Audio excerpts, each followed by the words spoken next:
दीनबन्धो मंगल करता हम दासों के नाथ। राम राम दोस्तों, मैं संतोष कुमार सिंह हल्द्वानी से। अभी हमारे प्रतिष्ठान में श्रीमती ज्योतिर्मयी पंत जी आई हैं और ये दिल्ली से आ रही हैं। आज एक शादी का फंक्शन है इनके घर में, वो अटेंड करने के लिए आई हुई हैं। मैंने माँ जी से निवेदन किया कि आइए हम भक्तों के लिए कुछ आप बताइए महाराज जी के बारे में, क्या आपने अनुभव किया, आपको कब तक सानिध्य मिला महाराज जी का, और अभी आप महाराज जी को लेकर के क्या अनुभव करती हैं। तो माँ जी, पहले तो आप अपने और अपने परिवार के बारे में थोड़ा सा बताएं जो सभी भक्तों को पता चल पाए। मैं नैनीताल से हूँ।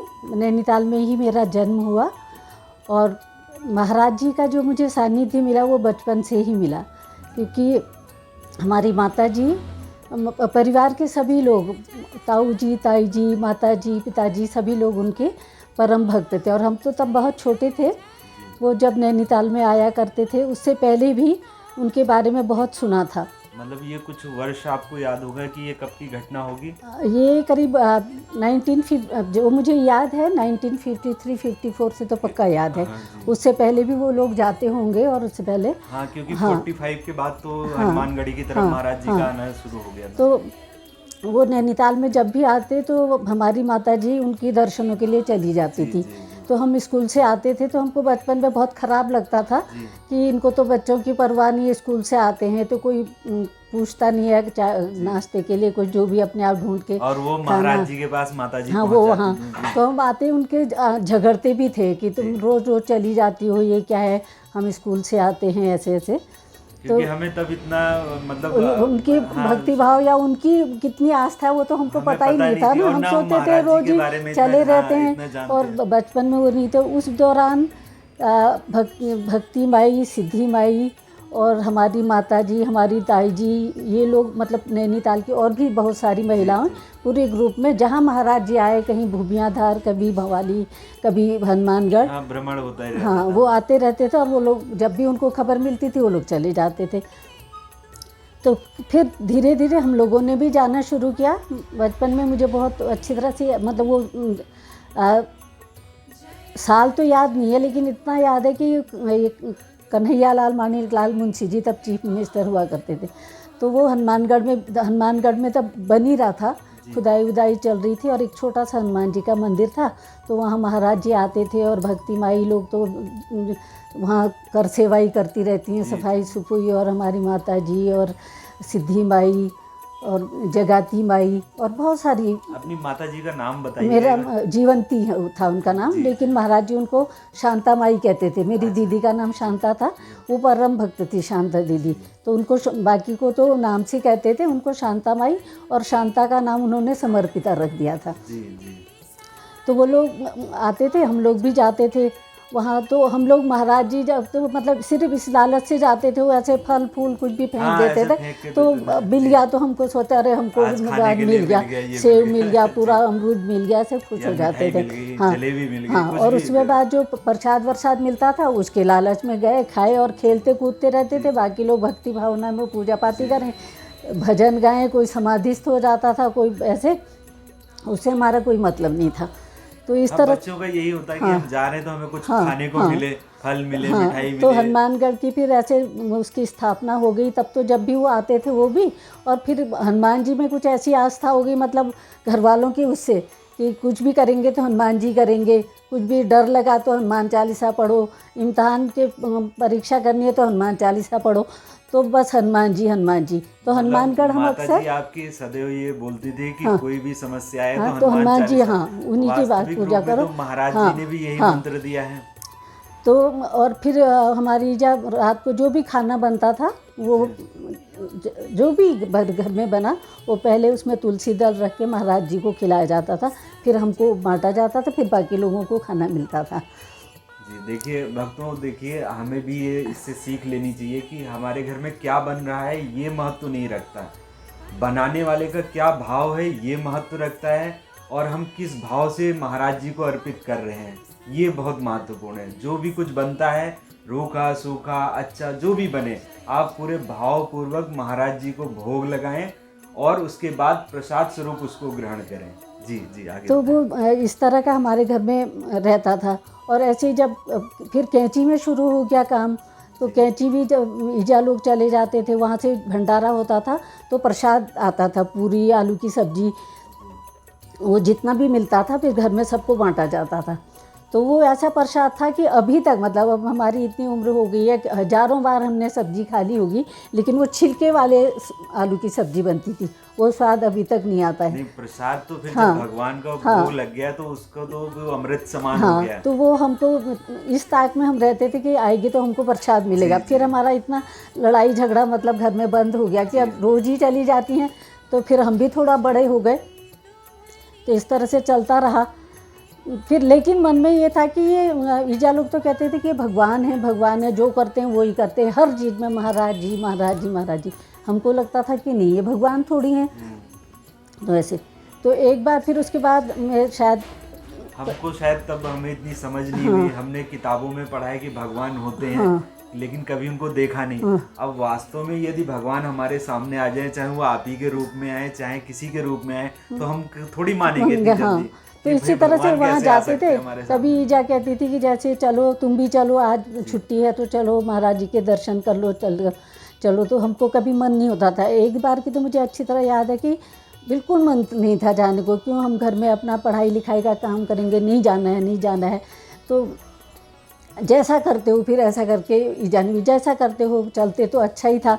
तो हम मतलब तैयार तो हुए बेबन से, मतलब रोना सा भी आ रहा था कि क्या ज़बरदस्ती जाना पड़ रहा जाए। तो वहाँ गए तो खैर जैसे महाराज जी को प्रणाम किया तो कहते रो रो के क्यों आई है, और ईजा को भी ज़बरदस्ती क्यों लाई है। अब मैं सोचूं इनको तो किसने बताया, अभी तो हम आए ही हैं और इनको कैसे पता। तो जब आपने ये सुना महाराज जी के मुख से, तो आपको कुछ लगा कि ये भगवान है? नहीं, तो फिर कहते कि हाँ मैं भगवान नहीं हूँ ना, ये मन नहीं मानती तो क्यों ज़बरदस्ती करती है। तो फिर एक बार मतलब ऐसा कई बार हुआ, 2-3 बार हुआ।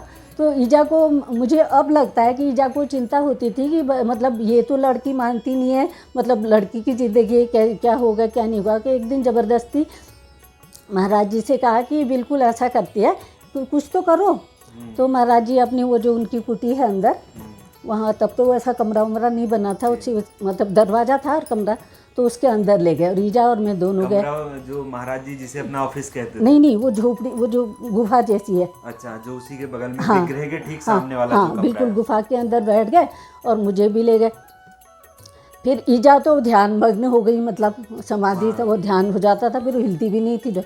तो मुझे मन में डर सा लगा कि क्या हो गया, हाँ, कि अब मैं यहाँ क्या करूँ। तो वो कहने लगे कि क्या है, तो भगवान को नहीं मानती ना, तो किसको मानती है जब डर लगता है? तो हनुमान जी को मानती हूँ।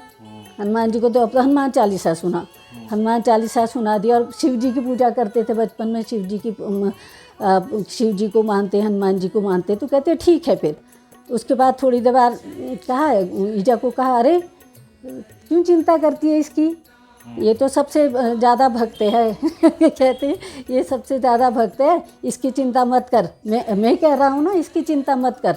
तो ईजा भी, मतलब महाराज जी ने, उनके लिए तो महाराज जी ने कह दिया तो बस हो गया। तो फिर हम आ गए। तो ईजा ने कहा अच्छा देखा उनको पता लग गया तेरा ऐसे। मैंने कहा हाँ ठीक है, पता लग गया। तो ऐसे फिर कई बार ऐसा होता था। फिर भी मन में भाव नहीं हाँ, आया कि भगवान भाव तो है। अभी तक बहुत 3-4 साल पहले तक, मतलब ऐसा, मतलब उनको जैसे मानते हैं वो, लेकिन भगवान समझ के नहीं, या तो वो हनुमान है या फिर बड़े संत हैं, इस तरह की भावना मन में रही। तो खैर शादी के होने तक, और हमारे घर के सब लड़कियों की शादी उन्हीं के कहने से हुई, जिससे उन्होंने कहा कर दो। अच्छा, ईजा जाती थी महाराज जी से, हाँ, जो पूछ के ये रिश्ता आया इससे कर दो। हाँ, बड़ी दीदी की तो शादी ऐसी हुई कि वो उनके सास ससुर बहुत भक्त थे लखनऊ में, तो वो भी नहीं, हाँ, वहाँ आए थे महाराज जी का। उनका बेटा शादी नहीं करता था, बड़ा 5 बेटे थे, बड़ा ही नहीं शादी करा, तो छोटे कैसे करेंगे। तो उन्होंने कहा अरे ईजा लोग भी गए होंगे, हम नहीं गए, हम नहीं। तो उन्होंने कहा इससे कर दो इसकी शादी। जी जी। तो उन दोनों की शादी वहीं पर ही पक्की हो गई, समझ लो। हाँ, और फिर उसके बाद शादी हो गई। तो वो तो परम भक्त, और बड़ी दीदी तो फिर पहले से ही भक्त थी। फिर उनके शादी हो गई। फिर हनुमान सेतु मंदिर में हर मंगल को वो जाती थी, भजन गाती थी वहाँ।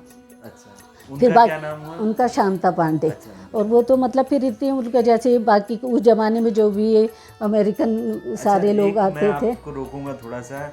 एक कहीं पे पढ़ने में ये आता है कि महाराज जी ने जब समाधि ले ली थी उसके बाद एक महिला भक्त वहाँ हनुमान सेतु मंदिर में भजन कर रही थी, तो क्या वो आपकी सिस्टर ही थी? नहीं वैसा मुझे नहीं पता है। अच्छा। क्योंकि वो जाती थी, वैसे तो हम लोग लखनऊ जब जाते थे या वो जाती थी तो मंदिर के कई बार उनको साड़ी वाड़ी वो हनुमान जी का प्रसाद भी मिलता था।